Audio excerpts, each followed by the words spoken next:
ପବନ ଆଉ ବର୍ଷାର ତାଣ୍ଡବ। ରାସ୍ତା ଉପରେ ଭାଙ୍ଗି ପଡ଼ିଲା ବଡ଼ ଗଛ।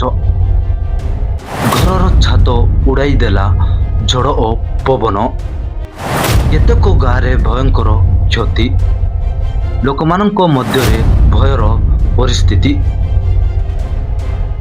ନମସ୍କାର ଦର୍ଶକ ବନ୍ଧୁ, ଆପଣ ଦେଖୁଛନ୍ତି ପ୍ରକୃତ ଖବର। ଗତକାଲି ସନ୍ଧ୍ୟାରେ ହୋଇଥିବା ଜୋର ପବନ ଓ ବର୍ଷାର ଅନେକ ସ୍ଥାନରେ କ୍ଷତି ସୃଷ୍ଟି ହୋଇଛି। ଆପଣ ଦେଖିପାରୁଛନ୍ତି ରାସ୍ତା ଉପରେ ଭାଙ୍ଗି ପଡ଼ିଛି ବଡ଼ ବଡ଼ ଗଛ।